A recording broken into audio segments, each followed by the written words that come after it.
Hello everyone, welcome back to my channel where I review machines that I come across in my day-to-day working life. Today we're going to look at the Cat 308 CR, which is the machine behind me. There is a lot to talk about on this machine. It's an 8-ton class machine coming in the current spec with the steel tracks, long dipper, etc. at just under 9 tons. So it is upper. I think all machines are getting heavier, to be honest, in all weight classes, but it's nearly 9-ton machine. It's got some features. I mean, there is a lot to talk about on this machine. So if you're looking to buy an 8-ton machine, which is a very competitive class of machines, as pretty much all the manufacturers make them, and it's one of the key categories, certainly in the UK, one of our weight classes that is very keenly contested. So if you're looking to buy one, sit back, grab a beer or something, and there's a lot to talk about on this machine, so I'll try and do my best for you.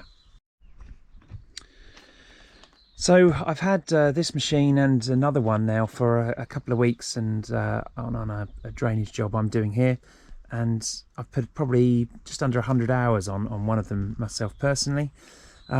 This is the newer of the two, 2021 model. I've got a 2019 one here. Pretty much only difference is the cat logos, the old one on there, got the new one on here, and this one actually doesn't have quite as many features as the other one, oddly. I guess just depends on what spec you buy them in, but there's a lot that comes standard on these, and I'll show you in the other one what it has over and above, because the other one's pretty highly spec'd. It is just under 9 tons, as I said before. It's got a digging depth of 4.6 meters, they reckon, with the long stick, which both have. It's a fairly standard UK machine, and yeah, I think there's 3 dipper options you can spec. Don't know if you'd need to. Feel stable enough anyway with the long stick. For me, but if you're probably putting a tilt rotator or something, you might consider, with a bigger build height, you might consider the short stick. There is, as I said in the intro, a lot to talk about on this machine, so we'll get into it. I'll skip the cab for now, we'll come back to that. Access generally is very good on this machine. I think there's absolutely tons of panels to open up and access. You've got your screen wash here. One thing I've noticed generally from walking around this, and I've driven some of the older 308s, the previous sort of generation ones, they had a grease gun holder back here, but can't seem to find it on this machine, which I think is a bit of a shame. It runs, I mean, they call it a Cat engine, whether it's of course Perkins derived or not, I don't know, but they call it a Cat C 3.3B engine. 69 horsepower, it's a 3.3 litre unit. It has got a DPF obviously over there, but there is no AdBlue, which obviously is always welcome. Plenty of issues with that. So it's just below the horsepower requirement, I guess, for AdBlue. And in fairness to it, it's probably one of the bigger engines in an 8-tonner. I think Takeuchi also runs something around this sort of size. Yeah, it seems to be an alright engine, fires up, not a lot really to talk about, but access is pretty good. You can get to your oil, the coolant level, etc. there. There is also hatches on the top you can take off. It's got a nice integrated camera, which is quite nice. It's actually been designed into the machine rather than bolted on. Rad pack is all here, and I like this feature. You can actually undo the radiator and actually get to behind here. This all sort of pulls forward. I think that's quite neat. Plenty of access to ground level, batteries, etc. Again, I think, yeah, they've done a pretty good job on this. Again, more side panels. I mean, you open this all up, there's plenty of room to work. Oh, this actually, thinking about it, might be what they designed the grease gun holder for these days. Maybe I was wrong. Anyway, yeah, so isolator key down here. You got your fuel. It has like a self-filling diesel. You can obviously stick a hose in a diesel bowser and pump it out itself, which is again a nice feature, especially because it's got like a 140 litre tank. So there's a hell of a lot of time sat pumping away at the bowser. Yeah, I think access seems pretty good to me. All steel bodywork. The counterweight is obviously, all these panels are sort of recessed into the counterweight, and that does do a fair good job of of protecting them, and visibility generally, as I'll say when we're driving it in the cab, is very good. They've kept it all pretty low profile here. I think they do a decent job of that. Your fuel, if you wanted to fill it manually, is up here. This little box here contains the refueling pipe, which is a neat little solution to get to, and because you've got lots of room, you can actually step up onto here and access all of that. So not the worst. Hydraulic level check there. Yeah, I think they've done a pretty good job. Again, with visibility, you can see from here when you're looking at the cab, you know, you can see this offside track here, which I really like, and I think is a key feature. These machines work in tighter spaces, and you've got to be able to see all the corners really if you can. So I think they've done a nice job here. In a way, I don't know if they've moved the king post forward slightly or whatever to gain that, but it's a nice touch, and has been useful while I've been operating it. Certainly when you offset the arm as well, you get that same visibility down this side. So that's, I think, pretty good. Not a huge amount to say about the digging end. I don't think it's changed a lot from the previous generation. You do get a lot, and I mean a lot, of lines down this dipper.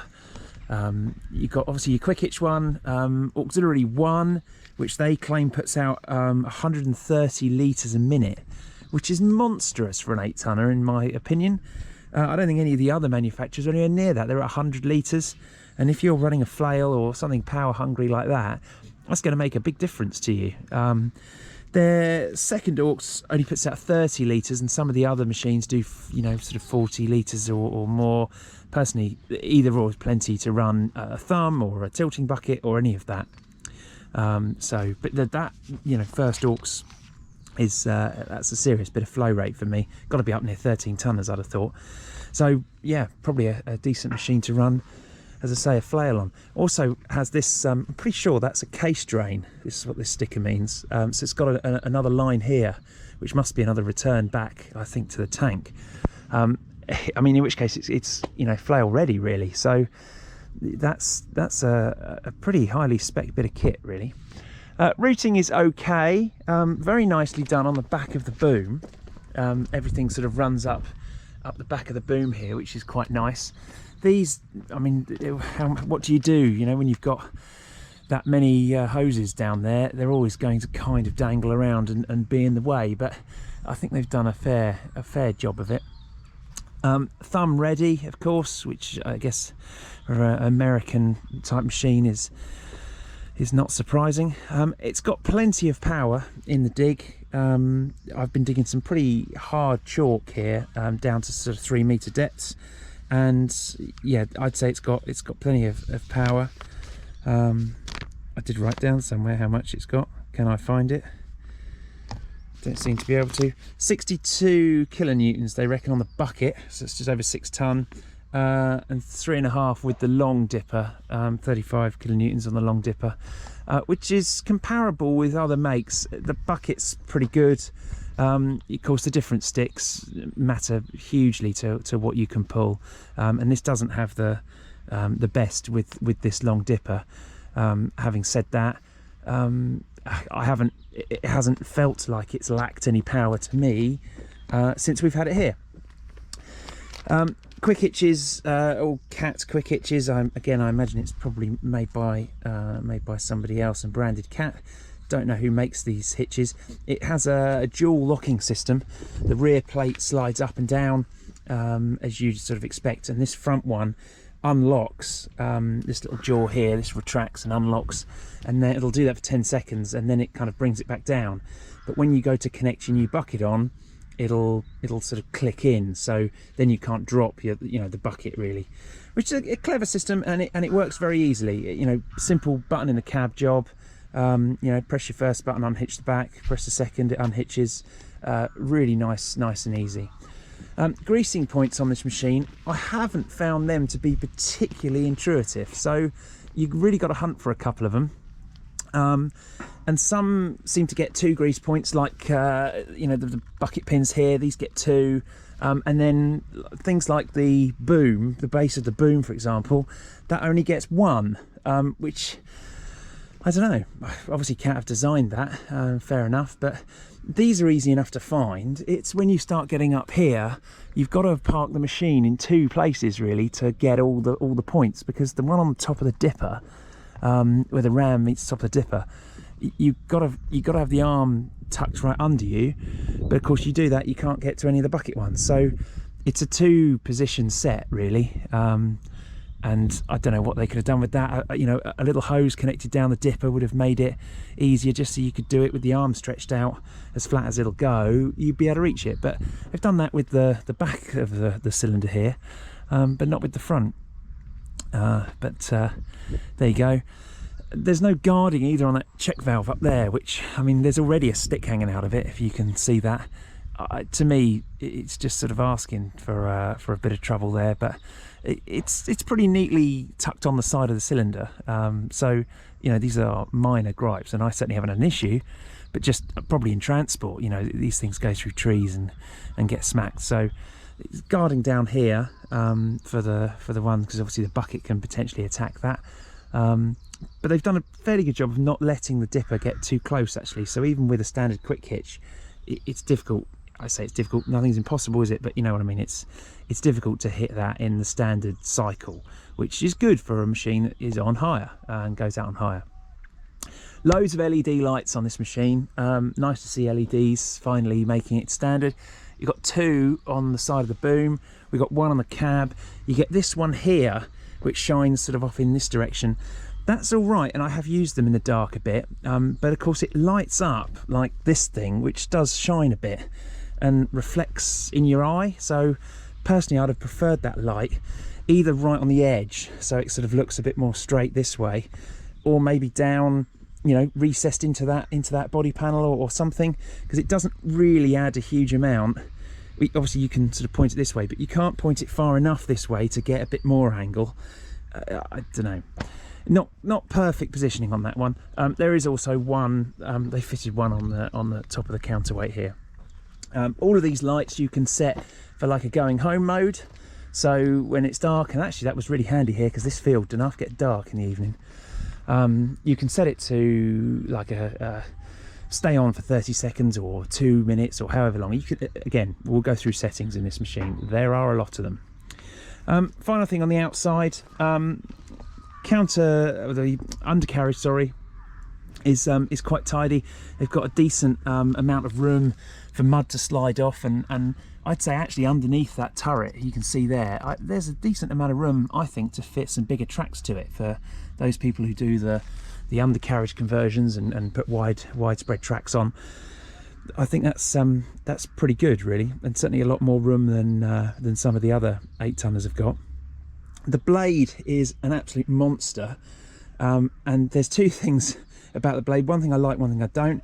This cutting edge, I think that's really good that you've got a replaceable cutting edge on it, because there's plenty of machines, especially when they get much older, that end up wearing the bottom of the blade out because, well, they just wear basically. Whereas this, you know, you can spin it around, get another 50% of life out of it, and then obviously change it and put a new cutting edge on. So that blade should last a long time, especially on housing sites where they end up scraping roads and all of that kind of thing. But in the same note, this top edge here, and you can already see it's getting damaged here, and it's a lot worse on the other machine. This scares me.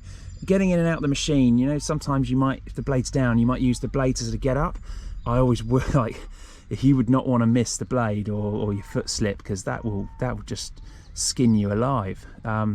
Particularly as it gets, you know, more action and gets damaged. So that's one thing with these cat blades. I think they're all like it on a lot of the mini machines. They've got this sharp edge, and don't know, I'd prefer it to be rolled over personally, but these are, again, all very small details. So yeah, that's pretty much the machine on the outside. General feel really is it's a well-made, well-specced machine. I'll talk you through the interior. So for the inside, the cab, I'll come to the other machine because it's the better spec'd one of the two. This one has the air cushion seat. It's got a DAB radio. What's it got fitted to it? Again, I did work it out. It's got the keyless start button as well. So couple of options that they've had fitted to this machine for some reason over the other one over there you're just looking at. Anyway, otherwise they are very, very similar. Decent width door, and it's got good grab handles. You've got a lower down one here and one up here. There's also one on the door, although that does make it difficult to close when you're in the machine. You have to really reach round for that, but you can do it. Door folds back nicely and kind of sits fairly well within the counterweight there. Only really the handle that sticks out, but it does tuck away quite nicely. And really this machine, they have gone, I think, for quality on the inside. There are no bare wires showing. They've got nice, half decent quality plastics. They've actually thought about how the operator's going to use this machine and sit in it, and as I say, visibility wise, they've done a really, I think, good job on this. And that's without the tech features, which I'll again explain in a minute. The track pedals, very usable. Decent footrest. There's no other foot pedals on the floor. It's all done on the joysticks, and this whole machine is electro proportional, which is why they can do so many fancy things with all the tech.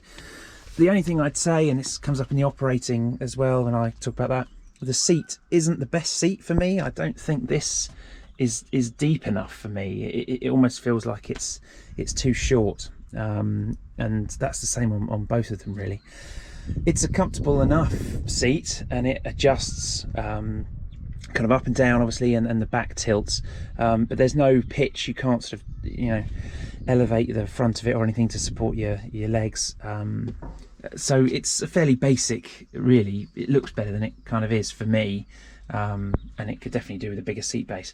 It is heated. I haven't tried that out, to be honest, because it's been hot enough, but inside the cab you've got a decent air conditioning system, which I can confirm works a treat. Loads of vents to point at the windows. There's even one down here obviously on the floor. There's a nice little hidden one around the back here, which demists all of this window here, and then you've got the two behind you. So it's pretty difficult really to not be comfortable in this machine, apart from the seat, but you know what I mean, as far as temperature goes.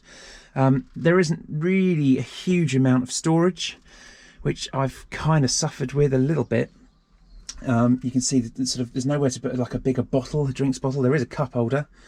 Thank God someone actually has designed a cup holder into a machine finally. And you've got a decent charging port down here for your phone. It doesn't talk to the screen when you plug it in. It just it literally is a charger, or of course an auxiliary plug-in. But you don't need to do that because it has Bluetooth hands-free, which you can play music through. So they've kind of thought about that. So yeah, and there's another charging point down here, 12-volt socket, and the plug-in for the computer. But yeah, not a massive amount of place to put, you know, like your gloves or a tape measure or anything like that, or any documents. That's another thing. There's nowhere to put delivery tickets or, you know, the plans, the drawings or anything. You know, forget your lunch. I could probably live without that, but I do have a lot of bits of paperwork occasionally throughout the day. Nowhere really to put that, which is a bit of a shame. You do get a coat hook in the corner, which does work. Obviously, you can hang your coat on there, and this sort of side with all the buttons is quite well laid out. Really fairly simple to use, although it does take a bit of getting used to, because pretty much everything on this screen here, when it lights up, is served by this knob. So it's a bit like the early BMW systems. You kind of have to get a feel for, well, I think they called it iDrive. I don't know what Cat call their system, but essentially this knob, you know, does everything that really you want to be doing potentially with buttons. So to change the heat is a little bit, well, it's a little bit more hard than it should be, considering what was wrong with the slider for, you know, hot and cold and whatever. But they've kind of gone with a minimal, you know, less buttons is more setup. And there is, which I quite like, is a mute button for your radio. That's very good. The wiper has 3 settings, which is also very good. You can have just the front lights on, or the front and the rear lights.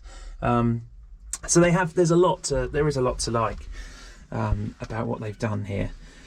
And the wiper particularly, God, it doesn't ever rain like flat out, does it? You never need the wiper on full, so to have it you know, with a delay, and there's 2 stages of delay, in fact, with this machine, is a nice touch. So again, it's all part of it. Wrist rests are all adjustable, really simple, go up and down. So it's, again, not hard to get, you know, comfortable in that way.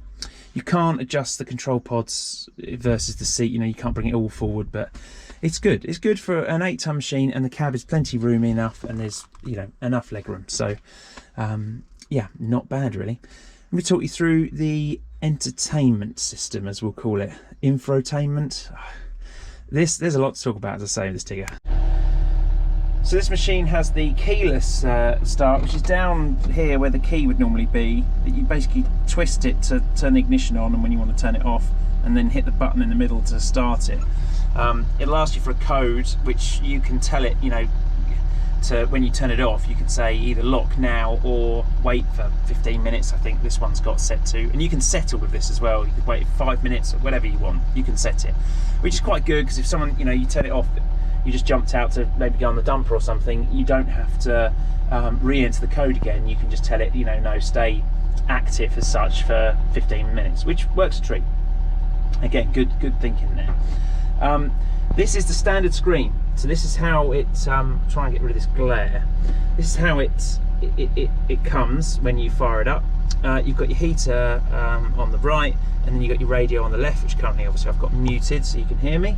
And then everything is controlled by this dial, set dials down here, which are all right to use. So you can select what you want. So if you want to change the heat, and this is what I mean about it's a little bit complicated to do, but and I assume it's hard because the previous person had it set to the max heat, and considering we are in September, I would have thought you wouldn't want max heat just yet. But so previously the current guy, the previous owner or user of this machine clearly couldn't get the hang of what setting to turn the aircon on, which is a bit sad, but this is proving my point really. You have to select the heater by pressing the button down, and then you've got your fan speed, which you can twiddle about, and then you've got to sort of select the temperature and then dial in what you're after, which is all fine when you know how to do it. You can set it to auto, so it'll kind of work out the fan speed versus what temperature you're after, which is a nice feature, and obviously you can turn the aircon on and off. But obviously if you want to, what I find is that it defaults to the heater, and then when someone comes up to me and I want to turn the radio down, I grab the hold of the knob and turn it, and of course all it does is turn the fan up, because look, I've just made like 2 clicks and suddenly the fan's on flat out. So I've sort of found that I guess you get used to it, but it's not the most straightforward system to use to adjust the heat, and if I was an older person I probably would struggle to work out how all of that worked. The radio, you can then select the radio. It has a funny thing of changing radio station. I don't know why. It doesn't like Radio X. I do, but it doesn't. It'll rather give me Capital. It's trying to give me Unity, which to be fair has got some banging tunes, but I really wanted to listen to Radio X most of the time, so I end up having to keep plugging in Radio X, and it'll be fine until you turn the machine off. It seems to sort of go to sleep, and then it'll lose the radio, which is a bit odd. Don't know why it does that. Only with the DAB, doesn't seem to do it with the FM. A bit of an odd thing. Anyway, so you've then got all these buttons down here, which you then have to select. So if you want to find another radio station, it was hard work because it doesn't list them. I couldn't find anywhere it lists. So, you know, you think, oh, it's there. No, it's not. You know, there's nowhere to find a list of like radio stations, particularly DAB. So you can select from a list and then, you know, hit one and off you go. You have to select through them, cycle through them until it finds the one you want, which isn't that clever really. But once you've got it, you can then enter it into program 1 to 5, and then you've got your radio stations, and then it'll try and give you Unity again, so whatever. But also, you don't just have to listen to DAB, you've got AM, FM, or you can have it on your phone's Bluetooth, which works quite well. Certainly plugs in. It doesn't let you change the track, and it doesn't let you see in the home screen. It will when you're in the Bluetooth screen, but it won't let you see in the home screen what track's playing, which I think is a bit naff. You know, it wouldn't be too hard to to get it to do that. And it, yeah, as I say, it won't let you skip tracks either, which is a bit annoying. So you have to then go to your phone, skip a track or whatever. But plenty of options there. And this one, as I say, has the DAB. That machine over there, for some reason, doesn't. So whatever. The sound system's okay. You can hear it over most things. Tracking is obviously noisy. Metal tracks always are, but otherwise, you know, with the cab closed, again, it is very quiet here, so you can hear the radio pretty well. You don't have to have it blaring to hear what you're up to. All of these buttons down here are customizable. You can change what you want to have down here depending on what you like. So we've got the camera here, so I can switch that then to be the camera, so the camera will then be all the time. Obviously that's behind me. I could have the machine performance, so you know, see what temperature the hydraulics oil's at and all of these kind of things. Very, very fancy, not particularly useful, to be honest. Do I need to know what my left and right travel pressure is? I don't think I do, but it's in there.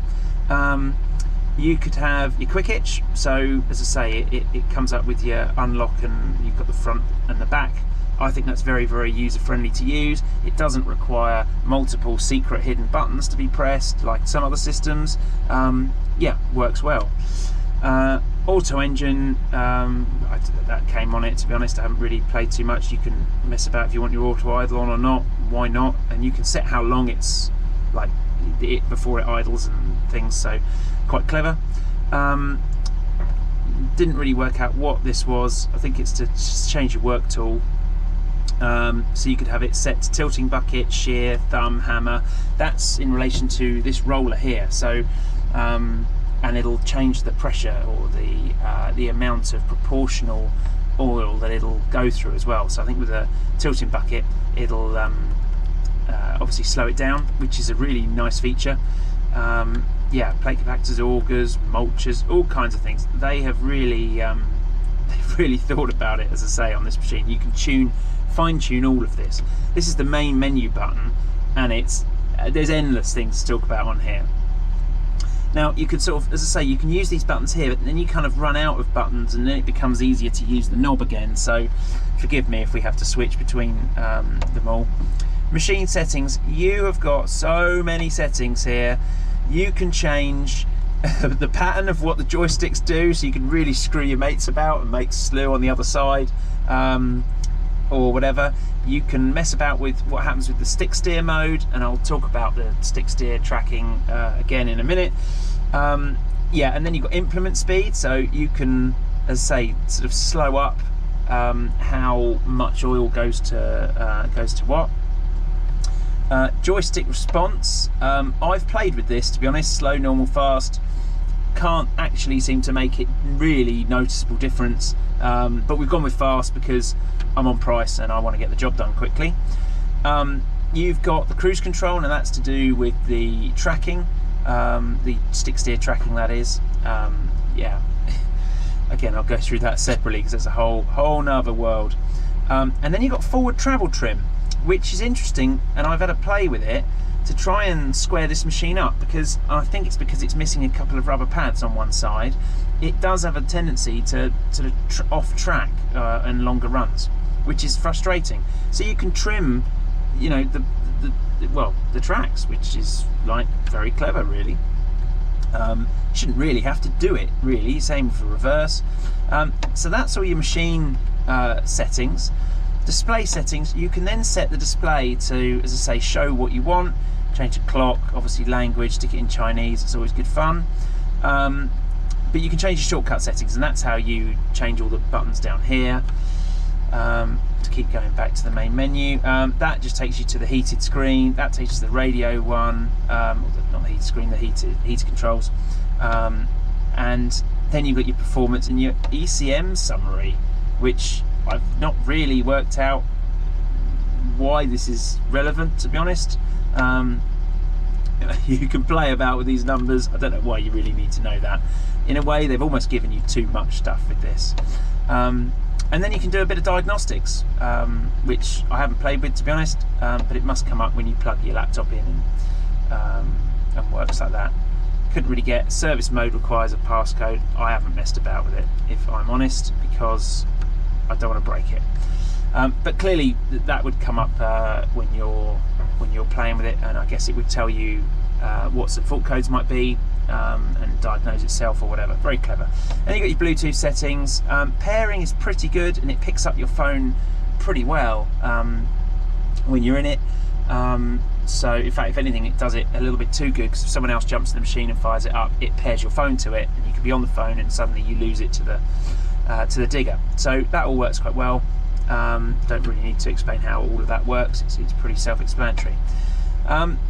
So yeah, that's the kind of settings, and as I say, within some of those sub-menus there are more menus, and you can play with what buttons, you know, if you don't like the fact that this roller does your auxiliary, you can change it to be the other roller, or all these sort of things, make it work opposite, or however you want it to work. They are very, like, it's all electro-proportional, isn't it? So you can basically tune it to the nth degree, because none of these levers actually, what I call, do anything. They're all just inputting electrical signals to the bit that is actually doing something.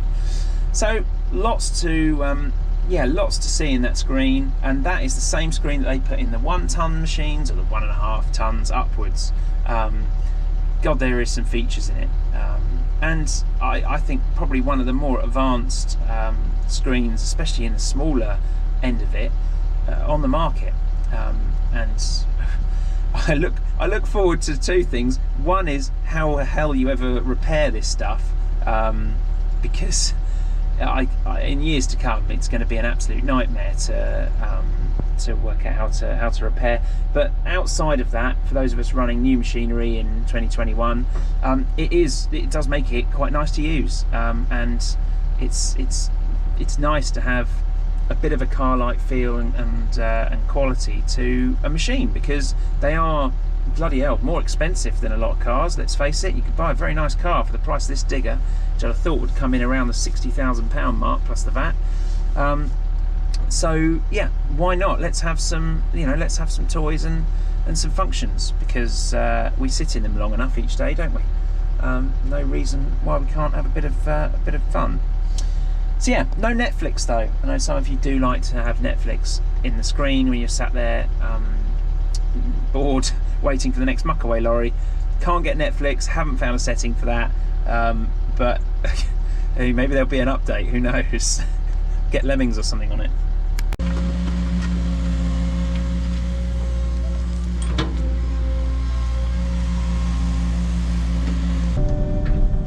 So we come on to how this machine operates and how we find it to drive, use, and it's got plenty of power. I think it's one of these machines that sort of runs that smart hydraulic system where it doesn't give you all the power all the time, but kind of digs in when you need it, and I have to say it's quite responsive on giving you extra power, when you really get into some tough stuff. I don't feel like it lags behind and you end up pulling on the joystick a bit more. It does ramp up quite well, and it's been surprisingly good on fuel as a result of that. It's pretty tough chalk here, and I'm running a big bulk bucket. It's pulling through it very well. And then when you need a bit of finesse and you're doing a bit of grading, it doesn't give you that all that power and sort of waste that energy. The hydraulics seem to be a little bit more forgiving, I guess, is the answer. It's not giving you all that power, which is good. So I've got no problems from that point of view. As I said, the cab is nice and comfortable. It's really quiet in here. Interesting to see how it comes out on the GoPro, of course, but I think it's really quiet in here with all the doors and windows shut. It's not a very noisy place, which is nice. You can spend the day in here and not feel like you've done battle with anyone. I'd say the seat could be a little bit better. That's probably one of my gripes on it. As an operator who sat in the cab all day, The seat adjusts in a couple of ways, but I think it could do. It just needs a better seat. It's just not quite there, and it wobbles as well. It's got this horrible sort of wobble to it, which, you know, okay, it's done 1,000 hours, this machine, but come on, you know, the machine in the cab in my JCB with 3,000 hours doesn't do that kind of wobble. So, you know, if you're in a rough ground, you're a bit shaky, you know, everything's sort of rocking about a bit. So I think that could be a little bit better. Don't know where the play in it comes from. It's a nice air suspended seat, and it's got a couple of ways of adjustment, as I say, but it's not. It almost either needs to be longer, the seat needs to be deeper either, or tilt back a little bit so you feel like you're sort of sat in it a bit. I think the biggest problem is it just doesn't feel deep enough to me, so I feel I'm like a bit perched on it, really. But these are small details, and it wouldn't potentially, you know, put me off buying one or only one long term. It's otherwise an absolutely lovely machine to use. Nice and smooth, let's say plenty of power. You really can't fault any of that. Visibility is very good, and I think they've spent quite a bit of time thinking about visibility in this machine. When you've got the arm fully offset to the right, you can look out over this bit of glass here, and they've almost set the king post. You know, they've given you this little area here to see through, which you can't quite see on camera, but I'll cut in some footage and point it out. And that does help you know, when the arm's offset to the right, actually see what you're doing. You can almost look along the line of the arm, which is quite nice. So, and in other ways, you know, the counterweight isn't too high at the back. You've got decent visibility over the back of you. There is a camera that the screen changes to when you track, which shows you what's, you know, behind you. It's just one reverse camera, which works plenty well enough. And you've got a couple of mirrors, but really you don't particularly need them unless you're right uptight against something, because I'd say on the whole visibility is excellent in this machine. They've done a nice job of that. The thing with these cats, and I think where they've really stepped it up in this generation, is, and in a way they're almost ahead of the game as far as these new generation machines. Really, I think it goes right from the 1 ton or the 1.5 ton range, you know, up to the 10 tons, and probably I dare say the 13s, etc. have all got this new sort of philosophy in them now as well. What they've done is they've gone, right, we want almost car-like quality of an interior, but in a digger. And the fixtures and fittings generally are just really, really well done and very well thought through. The new cat logo, I know it's a bit of a contentious issue. Do you like it, don't you? People always love the classic old logos, and I certainly felt that, you know, when JCB kind of redesigned theirs to just being 3 letters saying JCB. I really liked the old dangly 18-degree dangle, whatever it was, the framed letter logo, and it's still part of it. But anyway, on the cat logo, the same thing. You know, they've just changed it a little bit, and people aren't so sure. But it's got this sort of honeycomb pattern if you look at the new logo, and that is throughout the machine, which seems stupid. It's a small detail.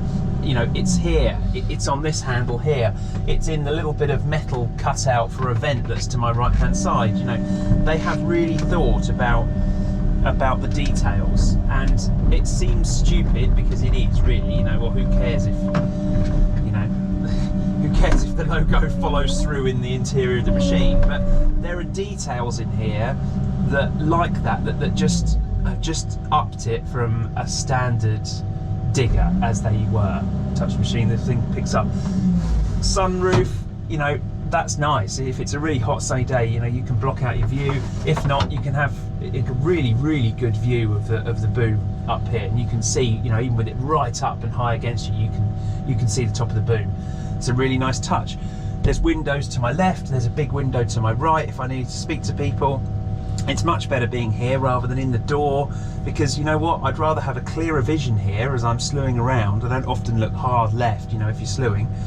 And if I need to speak to someone, I'm sat here, I'm not leaning out the door or the window in the door, you know, trying to talk to someone. The doorway is nice and large to get in. You've got adjustable wrist rests. Again, they've got that little pattern, the little hexagons, almost like beehive pattern in them. Joysticks are nice. They've really thought about the right-hand console and where all the buttons are. The dozer levers just off to your side. A decent set of vents that actually point at the windows, or you can have them pointing at you. There's two behind me as well. They have really thought about the details and the quality in this, and it just shines through in things. This, I think, is a really neat feature. You've got the screen down, which I have at the moment. Say you wanted, you can either run with the top screen up and it unbolts, quite nicely out the way. But the real bit, if you don't want the bottom glass for whatever reason, this is neat, and it does this in the 1.5 tonners as well. And in that, it really makes a difference to your footroom. You can pick this up, clip it into the window above, and then the whole thing's out the way. And that, to me, makes a massive difference. I mean, some other people's machines, you've got to take the bottom glass out, you've got to put it behind you, you've got to mess about. I mean, that is a neat solution, isn't it? I think that's very clever, and particularly on the smaller machines, the little 1.5 tonners, where you need the footroom. I have had a quick play in one of them the new Cat 301.8s, and you can literally put your feet here. There's a little metal bar for them as well, and that is just, it's enough to make a difference to legroom. So it's a bit windy today and the dust keeps blowing in, so we'll keep it shut. But I think that is a neat little solution. I'll close it now. There we go. So yeah, well chuffed with that. And that's what I mean about the details on here. They have really thought about it. I'll go through the infotainment screen, whatever you want to call it. I mean, it almost needs to be done with a car-like review, because there is a lot of things you can change in that screen. But from a straight up driving machine point of view, it's a very nice place to spend a shift. Visibility is excellent, as I've said, and there are very, very few things that you could complain about when operating it. I've spent quite a bit of time, and a lot of you will be wondering what the tracking is like, and how the track, whatever they call it, joystick steering, skid steer steering is like. And it's a little bit, I always sort of thought it was a little bit of a gimmick, and it is a bit, to be honest, if you're just tracking, like, I wouldn't switch my joystick to track backwards now, because really, what's the point? I can use my feet. I've got decent tracking pedals down here which are easy to use. It's almost sort of, what's the point in it? But I have, as I've been tracking around this field, I've had a few longer tracks, and I've done a couple of jobs with it outside of this site as well, in other parts of the estate this week, where I've had to track for 10-15 minutes to get to them. And that is where it comes into its own, because you can set it into like a cruise control, so you can actually just sort of let go the lever and it'll just track in a direction, and it doesn't half make a difference, because you don't have to have your feet sat there as you're jogging along. Yeah, so that I think is where that feature comes in. I wouldn't use it particularly when I'm grading or tracking back around the site or in any tight areas, because it's not as sensitive, I don't think, as your feet at doing more intricate work. I mean, you probably could get used to it, but for an excavator operator coming from an excavator, to me, it's more of a save me legs while I'm doing longer tracking than it is as a replacement for using my feet. The other thing that was quite clever about it, and this is again, these details I keep coming back to, is that I thought you would lose slew, because the left-hand joystick becomes your tracking, and I'll do a video on demonstrating it. And so left and right is obviously left and right on the joystick, so you'd lose the ability to slew, right? Well, they've thought of that, and the lever that would normally offset, the little roller here on the joystick that would offset your boom, that actually then switches to become your slew.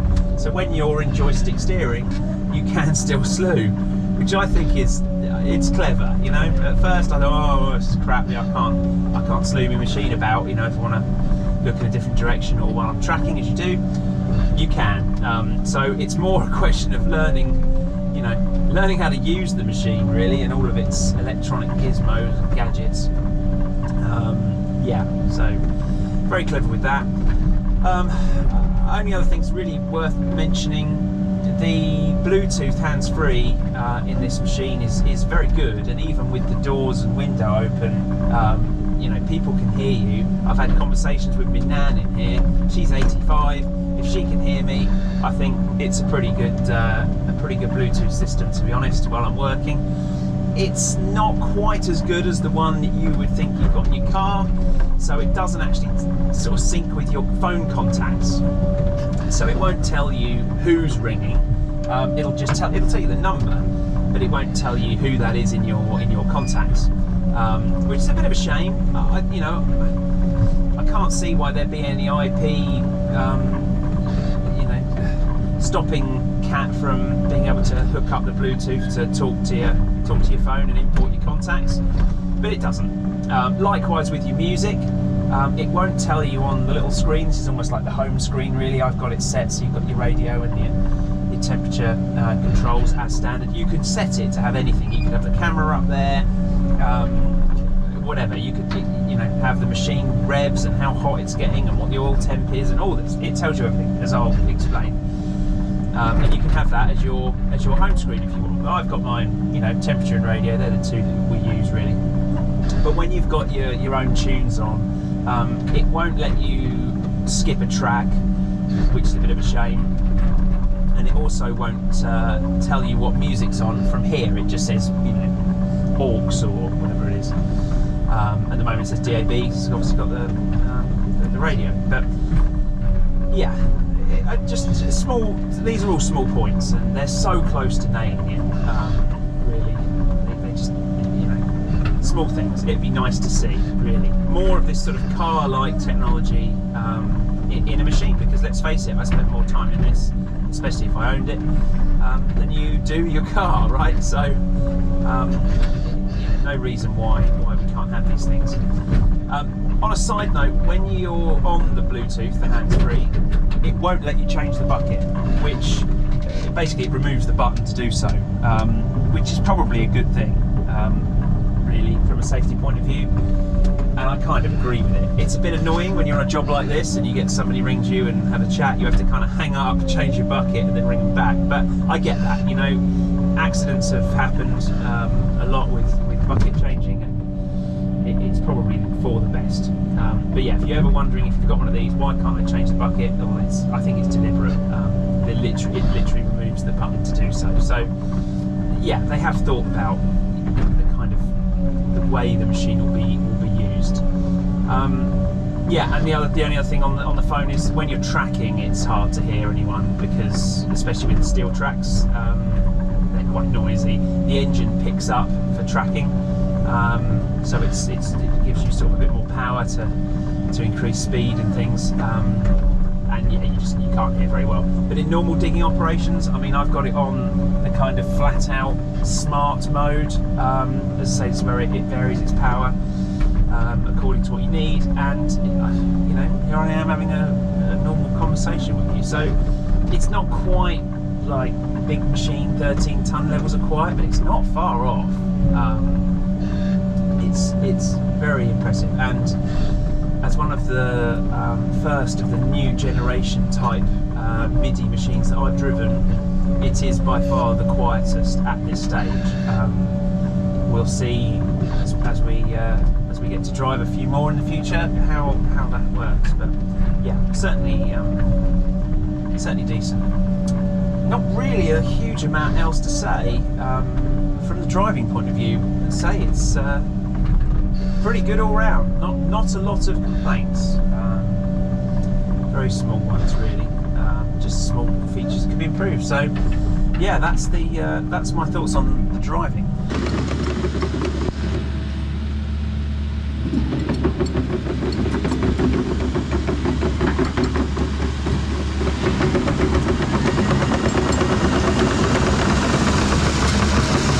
So I'm going to talk you through the tracking and stick steer, because I had to even look a video up myself on how all this worked, It is fairly complicated, but there are some real interesting, fun things you can do with it. So essentially, you want to get it into stick steer mode. You press this button here and you get a little green light on the dash, which you can deactivate at any time. Gets rid of the button, fires up again. The first time you do it, it asks you to acknowledge it on the screen. Fair enough. And of course, if you lift the lever up, it will automatically default to like the standard. The machine will work like a digger. So if someone else jumps in it and you've been playing around with stick steer, it won't, you know, fool them. It'll act like you would expect it to. So that's all good, I think, for safety measures. So you want to do stick steer, you whack your button, up the thing comes, and then literally you can track with the, you know, turn left, right, etc., with how you would expect it to work on the stick. All seems very clever. The right hand joystick, meanwhile, will still do your boom and down and your bucket like this. But of course, you've lost two things. You've lost your slew and you've lost your dipper. Now, they've thought of this. So this roller here on the top here then suddenly becomes your slew. So you can now, if you want to go backwards, track backwards and slew and track, etc., all done with this thumb. That's literally how it works. It's a little bit confusing, and to be honest, even as a fairly, you know, experienced operator, it does take some getting used to playing around with all of that. So the other thing you've lost is your dipper. You can't do anything with the dipper, and this roller here currently does the auxiliary. You can hear the machine straining.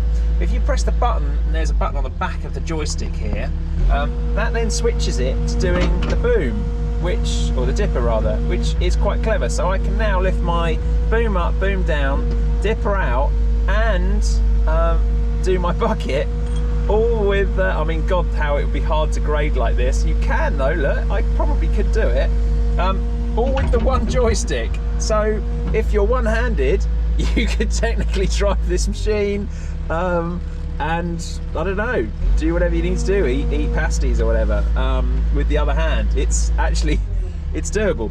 Difficult though, because you know you still need to slew, and it's completely foreign to how you expect. But you can do it. You've then got the option of changing this lever here to act the blade, because currently, as I say, it does the boom. You can then change it to do the blade. So you go in the screen, you go into machine settings, control mode, and you can change the, I think it's in stick steer modes, so you can change it from excavator to blade. Put it into blade, and then this now does my blade. So literally up and down with my blade. This now goes back to doing the auxiliary again, so it doesn't do anything odd. Left and right does absolutely nothing, but I have now got my blade, so I could in theory track around with my hand over here and obviously do my blade, but I'm also holding a GoPro, so running out of hands, but it's all doable. And you'll be pleased to know, again, when you lift the thing up and you put it back down, if someone else got on it, it reverts to being a digger, so you can't get too caught out with that. There's also cruise control, which is the third thing, and you know, again, we'll select this. There's a button on the back of the joystick, again, the same button that's on the back of this one that changes things, the same one here. You use your little finger. So at the moment, if I lift off that, the machine stops. But if we're looking to do a bit of cruising, let's say we're trying to drive around the site, you can press the button, and now, look, hands free, the machine will stay. I can swing left, I can swing right, but it will still keep going at the same speed. And I can also slew, and it'll keep doing the same speed. So fairly clever. Obviously you can do that in fast track, and I think for tracking around the site it's quite handy. If you want to stop, just pull back on the stick and it will stop you, and then if you can do it in reverse as well, so you can literally set it to do reverse, which is really weird. It really is weird. But yeah, plenty of fun fun to be had with that. Do I find it useful? Again, I think for tracking around site, I think it's really handy because you don't have to use your pedals and you know, you're jonking about and stuff, trying to hold your feet on the pedals, particularly when you're going in reverse. It does burn your calves a bit. Would I use it like for here, tracking this in? Maybe I could, but to be honest, it's not a very big stretch and I'm pretty competent with my feet. That's how I'm used to using a machine, so I guess I would always default to how I know best I can operate, because I can still operate all the excavator functions and track around with my feet. If you weren't quite so experienced, maybe this would be useful for you. Or if you had an awful lot of blading out of material or something, I could kind of see it would be a little bit more convenient, more comfortable to not use your feet to track, you know, let's say for an hour of pushing, you know, blading out topsoil or whatever. You could do it with the sticks and fairly comfortably.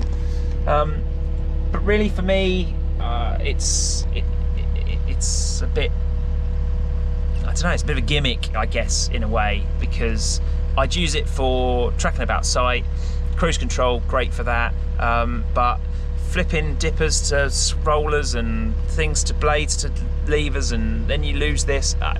For me, it's just a little bit too confusing because I already know what I can do with my feet anyway. So that's my gut feeling on it. It wouldn't make me buy the machine, let's put it that way. It's not revolutionary enough to warrant that, but it's a cool, funky, quirky feature, and it'll be interesting to see what this kind of technology, the electroproportional controls, and as machines get more technologically advanced, where they go with it. And maybe we will end up with some features in the future on whoever, you know, goes there, you know, that actually really do help us, and we think, God, I've done without that for so long, you know, having that on the button or things. You know, I've always wanted the wiper on the button personally, so I could just flip the button and the wiper will kick in, you know, for one pass. I always thought that would be good. It wouldn't be impossible to wire that in as this currently stands, or set it like that. It would need that in the software. That would always be something I would see as useful.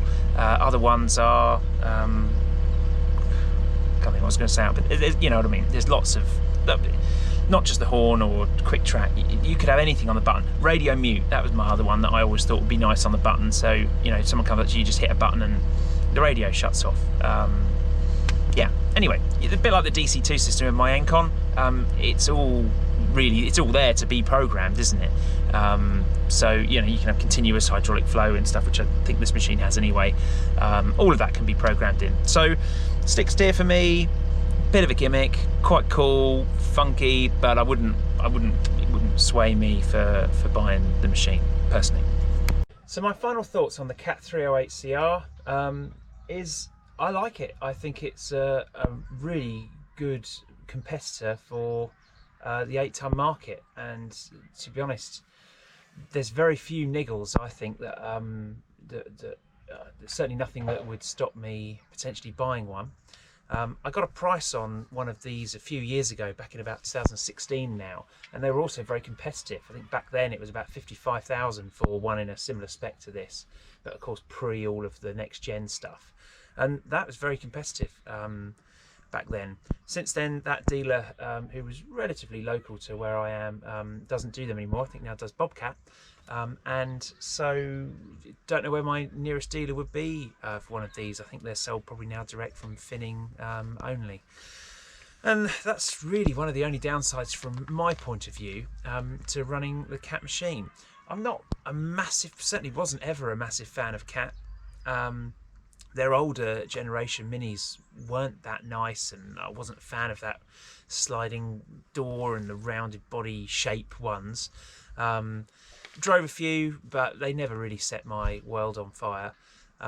These new ones are definitely worth considering, and when you compare against the other machines in this kind of weight class, the Kubota 8-tonner, very popular machine. Personally, not a machine I rate actually from Kubota, that one. And this has got more power in the engine, quite a lot more. Loads more oil flow. Loads nicer cab, way nicer. The Kubota's still very, very basic inside, really. and this drives you know, really well. It's got it's smooth when you want it to, and the power picks up when you need it as well. Decent lifting ability, certainly, and a lot more stable than the Kubota as well. The Takeuchi TB290, that's another machine that's quite popular in this weight class.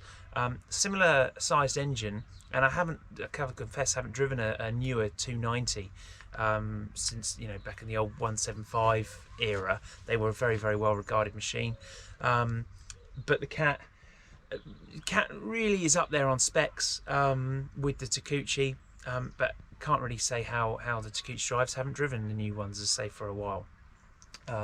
But worth considering if you're thinking about a Takeuchi. I think this cat could be a good one for you.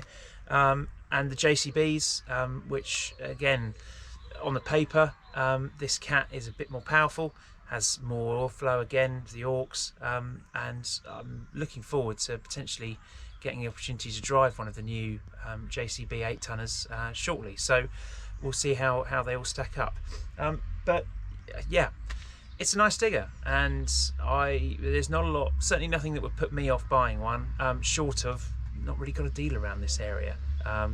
So yeah, one to consider, certainly. I wouldn't rule it out by any means. Hope you've enjoyed the video. I know it's gone on a bit, but there is a lot to talk about in this digger, and it's nice to see a manufacturer, I think, stepping it up and kind of going for a nicer feel, particularly inside the cab. I think they've done a good job on that, and yeah, let's hope the other manufacturers follow suit as well. I'd like to see a bit more comfort for the old operator again. That'd be a nice thing. Anyway, thanks for watching, and subscribe. I think 80% of you still aren't subscribed, fair enough, but all helps, a bit of leverage to help me get some of these machines, and potentially in the future get some demo machines from people. That'd be nice to put to work on the work that I do. It's a genuine job, and see how they perform. So yeah, catch you in the next one. Thanks a lot.